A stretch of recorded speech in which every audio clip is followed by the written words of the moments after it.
Welcome to Quarterback Film Room's Premium Pass. In our second installment, we'll be running through the quarterback rooms in the AFC North.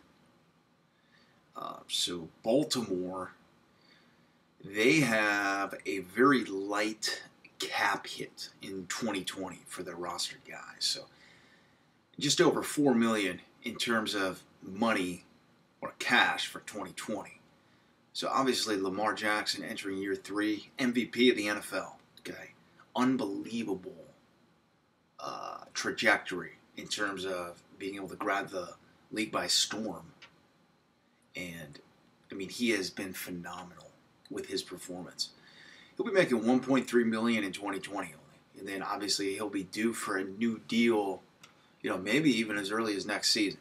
Okay, but 1.3 for Lamar. He's going to need to continue to grow a little bit, but obviously what he was able to put on tape last year was just unbelievable.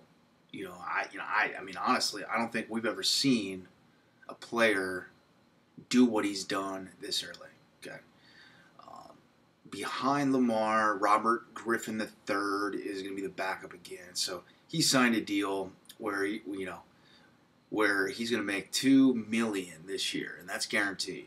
Okay, so he's entering his 8th year in the league. Obviously, RG3 wants another opportunity to start.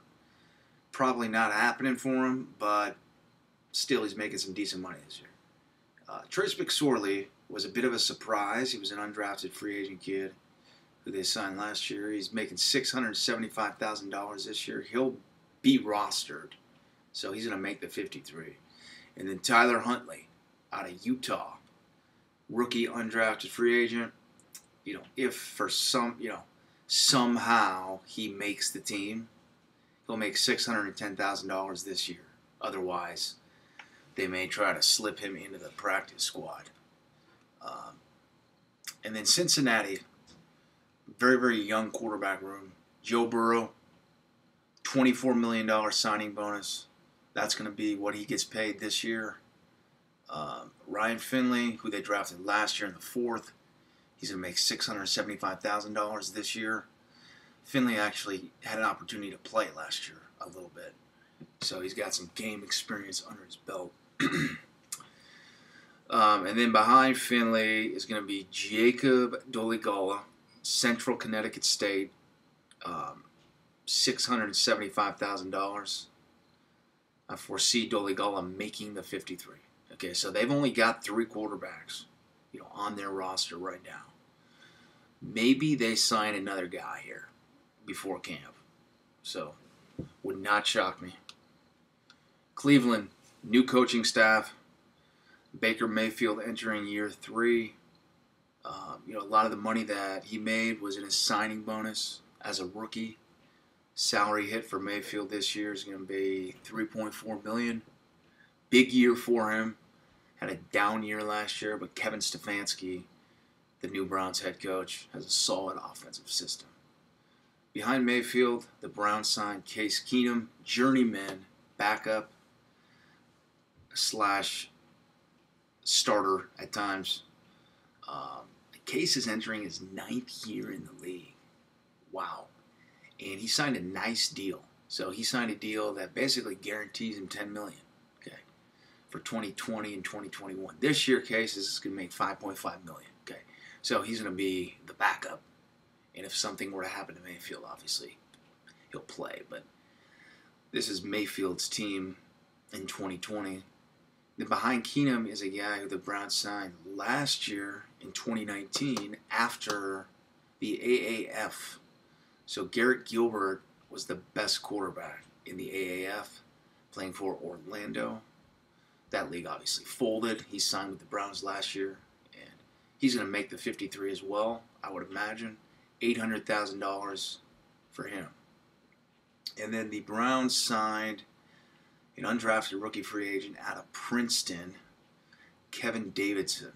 Okay, so he's only got $12,500 guaranteed. Obviously, if he makes the roster, that'll shoot up exponentially to probably about $610,000. But it's going to be hard for Davidson to crack the 53. But they'll probably try to slip him onto the practice squad. And then finally, the Pittsburgh Steelers, Big Ben Roethlisberger is entering his 17th year in the league. He basically was out for the majority of 2019 with that shoulder injury, had surgery in the offseason.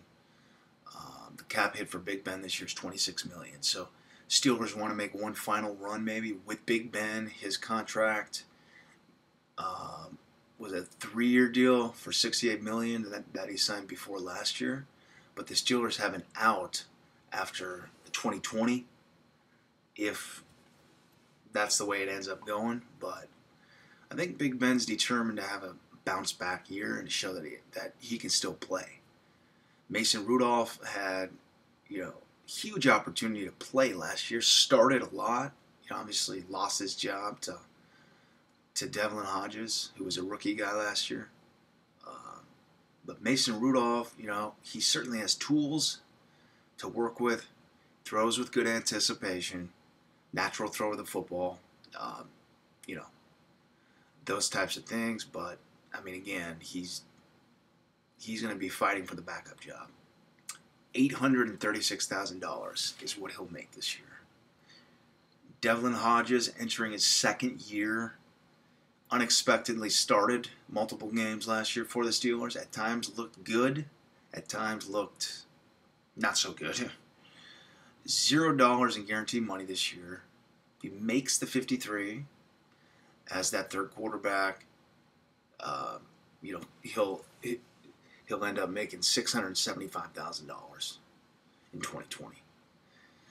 Then finally, J.T. Barrett, third-year guy. He's bounced around a bit. Signed with the Saints in 2018 and was on the Saints last year during preseason. J.T. was brought in by Mike Tomlin to compete with Hodges and Rudolph, really. But I would foresee J.T. Barrett being the odd man out in this. And, could certainly see the Steelers, try to get J.T. Barrett onto their practice squad. But we'll see.